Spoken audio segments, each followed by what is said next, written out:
Assalamualaikum warahmatullahi wabarakatuh. Perkenalkan, kami dari kelompok SI02 dengan tema Google Cloud Platform yang beranggotakan kelompok dari Albert Ferdinand Silitonga, Atika Khairunisa, Budi Aqsa Nawawi, dan saya sendiri Hana Yasmin Nazifa. Untuk yang pertama, saya akan menjelaskan tentang fitur SaaS dari Google Platform. Model SaaS ini merupakan layanan cloud yang paling simpel karena seluruh kebutuhan aplikasi sudah disediakan oleh Google Provider. Pengguna cukup memahami penggunaan layanan ini. Contoh layanan SaaS ini adalah Google Docs, Netflix, dan Gmail. Selanjutnya adalah fitur PaaS. Model ini merupakan layanan cloud yang membuat Anda fokus terhadap kode aplikasi yang kamu buat saja.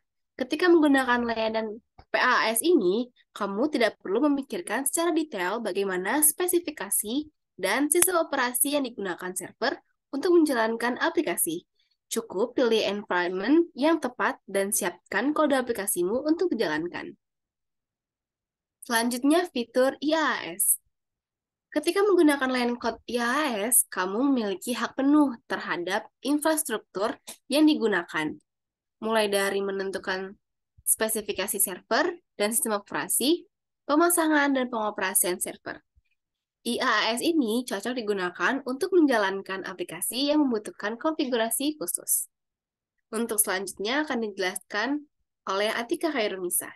Kepadanya, saya persilakan. Oke, saya akan menjelaskan apa itu Google Cloud Platform. Google Cloud Platform adalah layanan komputasi awan publik yang dikembangkan sejak tahun 2008. Dan kini Google Cloud Platform memiliki 200 layanan komputasi awan seperti database, cloud, machine learning, dan artificial intelligence. Layanan Google Cloud Platform ini dapat diakses melalui koneksi jaringan publik maupun jaringan khusus perusahaan yang memakai. Lalu, Google Cloud Platform ini dapat menjadi solusi karena sangat fleksibel dalam skalabilitas dan dapat beradaptasi pada persyaratan sistem apapun. Kini Google Cloud Platform sudah banyak digunakan oleh perusahaan-perusahaan ternama dunia seperti Spotify, Twitter, dan Unilever. Jadi nggak perlu ragu lagi kan untuk menggunakan Google Cloud Platform. Selanjutnya, Saudara Albert Ferdinand akan menjelaskan apa saja arsitektur Google Cloud Platform. Ya, terima kasih Atika. Arsitek Google Cloud Platform berikut adalah contoh arsitektur Google Cloud Platform untuk sebuah aplikasi web yang dibangun menggunakan beberapa layanan GCP. Yang pertama ada Compute. Aplikasi web ini dibangun dengan menggunakan App Engine yang menyediakan lingkungan PaaS untuk menjalankan aplikasi web dan seluler. Aplikasi ini juga menggunakan Cloud Function menjalankan beberapa fungsi terpisah yang diperlukan untuk melayani permintaan pengguna.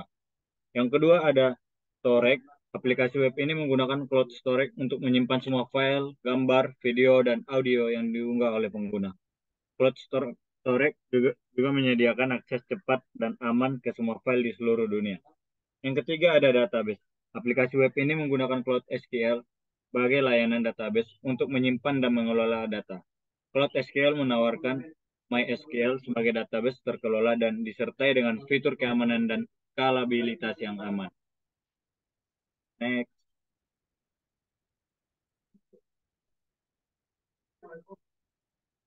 Untuk saudara Ana boleh di next. Oke, ada networking. Aplikasi web ini menggunakan VPC atau Virtual Private Cloud untuk mengatur jaringan.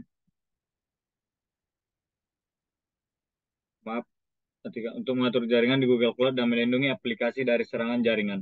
Aplikasi ini juga menggunakan cloud load balancing untuk mendistribusikan lalu lintas antara instans aplikasi yang berjalan di beberapa wilayah. Dan selanjutnya ada keamanan. Aplikasi web ini menggunakan layanan keamanan GCP seperti Cloud Identity Access Management atau IAM dan Cloud Security Scanner untuk memastikan bahwa aplikasi dan data pengguna aman dari serangan dan ancaman keamanan. Dalam arsitektur ini, pengguna dapat mengakses aplikasi web dari mana saja di dunia dengan kecepatan akses yang cepat dan keamanan yang terjamin. Sementara, semua data disimpan dengan aman di cloud storage dan cloud SQL.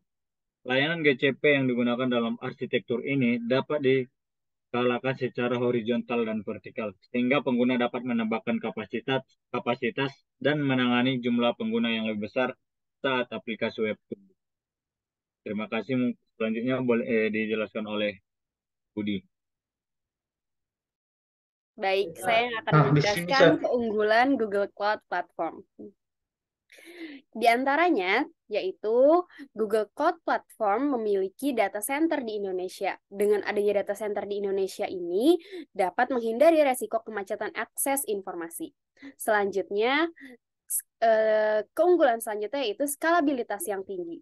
Dengan akses yang tak terbatas ke berbagai sumber daya, jaringan cloud ini dapat di-upgrade dengan mudah pastinya. Lalu aman dan terjangkau. Sudah tidak dapat diragukan lagi pengalaman Google dalam dunia cloud computing.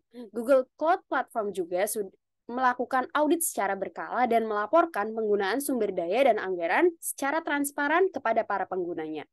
Lalu, sifatnya yang fleksibel dan efisien. Google Cloud Platform dapat disesuaikan berdasarkan kebutuhan pengguna sehingga membuat biaya pengeluaran menjadi lebih murah dan sesuai dengan kebutuhan.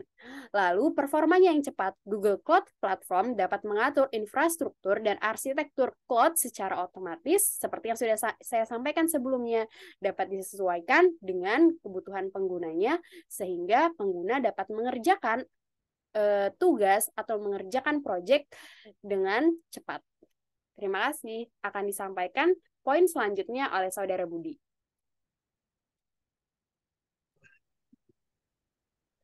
Baik, terima kasih. Di sini saya akan menjelaskan kelemahan dari Google Cloud Platform. Yang pertama, kompleksitas penggunaan. Google Platform memiliki banyak layanan dan fitur yang kompleks sehingga bisa sulit bagi pengguna awam untuk memahaminya dan menggunakannya. Yang kedua, biaya yang tinggi. Meskipun Google Platform menawarkan banyak fitur dan layanan yang sangat berguna, biaya untuk menggunakannya bisa menjadi mahal. Yang ketiga, ketergantungan pada internet. Google Platform membutuhkan koneksi internet yang stabil dan cepat untuk dapat diakses dan digunakan dengan baik.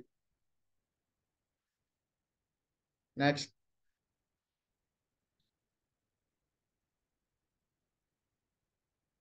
Yang keempat, masalah keamanan. Meskipun Google Platform memiliki sistem keamanan yang kuat, tetapi tidak ada sistem yang benar-benar aman dari serangan cyber. Yang kelima, keterbatasan fitur. Meskipun Google Platform menawarkan berbagai layanan cloud computing seperti komputasi, penyimpanan, dan jaringan, beberapa layanan mungkin tidak tersedia atau terbatas di wilayah tertentu.